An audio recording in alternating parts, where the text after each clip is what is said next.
Olá pessoal, sejam bem-vindos ao Look na Tela. No vídeo de hoje a gente vai fazer a introdução a um dos assuntos cruciais do universo da programação, os algoritmos. Os algoritmos são etapas que a gente segue para conseguir resolver problemas. Então é como a gente escreve as nossas ideias antes de transformá-las em código de fato. Se você está começando a programar agora, esse assunto é muito importante que você entenda.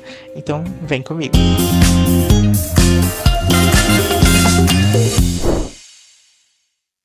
Então, né, começando do começo ali para explicar o que que é um algoritmo, né, que raios é um algoritmo.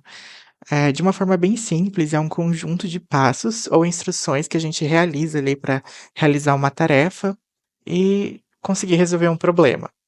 A gente pode pensar ali como uma receita de bolo, por exemplo, onde a gente tem as instruções, né, para realizar o bolo, mas a gente não tem o bolo de fato, é só o passo a passo de como a gente consegue chegar no resultado final. Aqui a gente tem então uma definição, segundo Farrer, de 99, onde ele diz que algoritmo é uma descrição de um conjunto de comandos que, obedecidos, resulta numa sucessão finita de ações.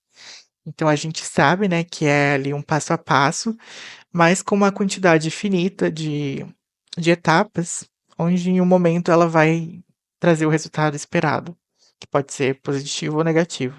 E voltando, né, à analogia ali da receita, a receita é muito parecida com a programação, no sentido do algoritmo, porque é como se a gente seguisse o passo a passo para fazer ali uma torta, um bolo ou qualquer outra receita. Só que, diferente da receita, os algoritmos eles precisam ser muito cirúrgicos, muito precisos, para que não haja espaços para dúvidas. Por exemplo, em uma receita é muito comum a gente encontrar ali o sal a gosto, né, o açúcar a gosto, onde cada um faz a receita da sua maneira, seguindo o seu gosto pessoal. Já em um algoritmo não é possível isso, porque isso pode levar a erro, se não for tão preciso. E por mais que a gente não perceba, algoritmo é algo que a gente usa no nosso dia a dia, na nossa rotina. E existem diversas atividades, na verdade, qualquer atividade que a gente realiza ali no nosso cotidiano, ela pode ser escrita como um algoritmo. Aqui eu escolhi o exemplo da troca da lâmpada, porque eu acho que é um dos mais conhecidos nesse contexto e também é muito mais fácil, eu acho que, de ilustrar dessa maneira. Mas para a gente trocar uma lâmpada, por exemplo, a gente precisa seguir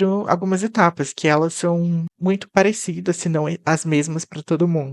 Se você está em um lugar onde a lâmpada está numa altura muito relevante, em que você não alcança, o primeiro passo é você pegar uma escada, uma cadeira ou qualquer coisa que seja para te auxiliar a alcançar ali o bocal. Depois a gente tende a desligar ali o interruptor para que não tenha energia circulando e a gente sobe então até o bocal, desrosqueia a lâmpada e faz a substituição por uma outra, seguindo algumas etapas também, que é colocando no bocal, girando em sentido horário, e aí você tem sua lâmpada instalada. Então qualquer atividade que a gente passe ali na escrita, um passo a passo de como executar e dê para alguém que essa pessoa consiga fazer essa execução, basicamente ela está seguindo um algoritmo escrito, né, por você, enfim, é muito mais simples do que a gente imagina. E todo o algoritmo, né, a nossa receitinha aqui, ela precisa de algumas coisas. Por exemplo, a gente tem a finitude. Significa que o algoritmo ele precisa ter um número de passos finitos, que foi o que eu mencionei anteriormente. Então, significa que seguindo ali o script do algoritmo, em algum momento a gente vai conseguir obter a resposta final. Como, por exemplo, né, existem algoritmos de ordenação, que são muito famosos ali no estudo da programação, que é onde a gente entra ali com uma lista numérica de números desordenados e depois de uma sequência ali infinitas de passos, a gente obtém de volta essa lista com toda a ordenação realizada. Eu acho que este é um exemplo bem bacana nesse sentido da finitude. A gente também precisa da definição, que é onde cada passo ele deve ser muito bem definido e não dando margens para ambiguidade, que também foi outra coisa que eu mencionei ali superficialmente em relação a não ter brechas para erros, como por exemplo o açúcar a gosto numa receita que não é cabível em um algoritmo. Então as regras elas precisam ser muito claras. A gente pode ter como exemplo então algoritmos de soma, onde a gente tem ali a entrada de dois números e ele resulta, né, na soma desses dois números. Cada passo a passo desse algoritmo ele deve ser muito bem explicado, muito bem definido, para que quem pegue para ler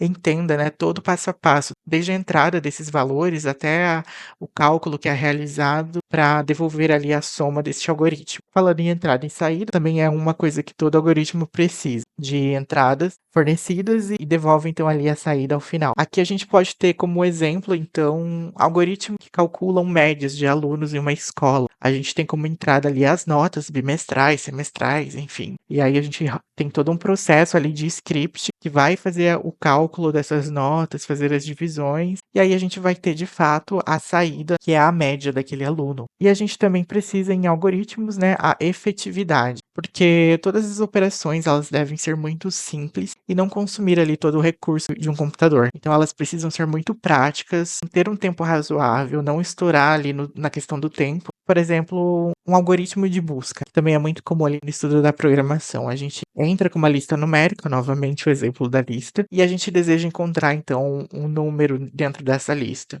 Essa busca ela tem que ser feita de uma maneira rápida para não ficar usando os recursos do computador de uma maneira não necessária, né? A gente precisa ter muita cautela nessa parte na hora de desenvolver os nossos algoritmos. A gente precisa fazer de uma maneira minuciosa e pensando sempre ali na questão de recursos. E nisso a gente então entra ali nessa questão dos pontos de desafios, porque essas questões elas não são tão fáceis de serem desenvolvidas logo de cara, quando você começa, né, seu estudo na área da programação. É uma coisa que leva tempo. Então, esse começo ele pode ser muito difícil de entender, né, do que o computador realmente é capaz de fazer e do que ele não é capaz de fazer.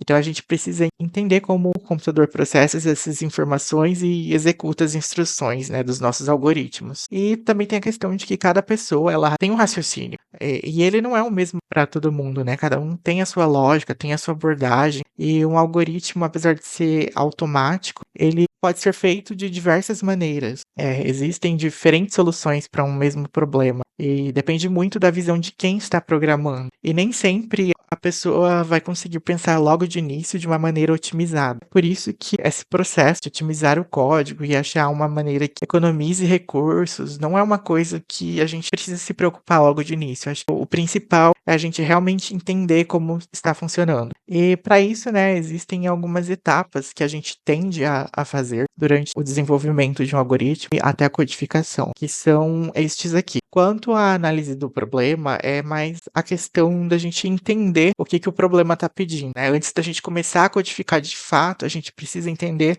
muito bem todo o processo ali do que está sendo pedido. Tente identificar todas as variáveis para você conseguir entender e fazer as conexões e definir o que claramente vai entrar, o que claramente deve sair. E aí a gente entra na questão do projeto do programa, que é como você vai desenvolver o algoritmo, né? Definir a estrutura dos dados, como você vai fazer para otimizar o tempo, o espaço, como você vai trabalhar ali, né, com os recursos que você tem. Então é muito importante que a gente, antes de iniciar, faça todas as anotações necessárias, até para ficar de uma maneira mais palpável no nosso raciocínio. Pelo menos para mim, isso sempre foi algo que ajudou bastante. E aí a gente também tem a parte da implementação, que é a parte mais divertida, eu acho, para todo mundo, que é onde a gente cria o algoritmo de fato, né? A gente começa a codificar, transformar em código.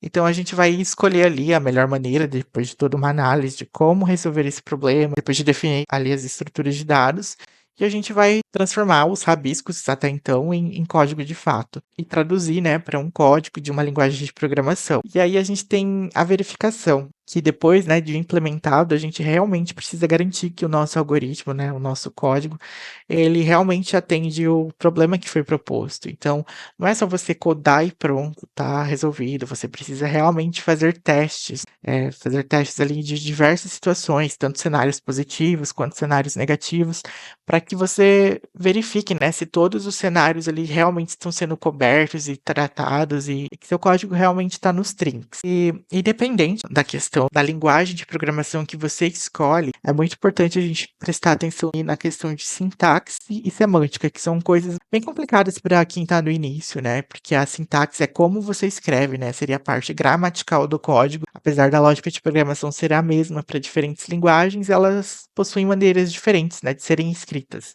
E às vezes, quando você está mexendo com diversas linguagens ao mesmo tempo, a gente tende a misturar ou a confundir. E a questão da semântica, né, que é o significado por trás do código, se a gente realmente conseguiu transcrever aquilo que a gente queria. Então é muito importante a gente também se atentar nisso ali na hora de depurar o nosso código para ver se realmente ele está funcionando. Então, de uma maneira bem resumida, né, eu acho que essa é a introdução ao algoritmo. Bom, então a gente chega ao fim do nosso vídeo. Agradeço a todos que ficaram até aqui. Eu espero que vocês tenham gostado. Faço o apelo, como sempre, né, para que vocês curtam o nosso vídeo, ative o sininho para não perder nenhum vídeo futuro, se inscreva no canal. Que não se preocupe se você tiver alguma dúvida referente a algum termo que eu utilizei aqui, que ainda não conhece, você pode deixar no comentário, que eu dou um jeito de trazer esse conteúdo de alguma outra forma. E muito obrigado mais uma vez. Até a próxima.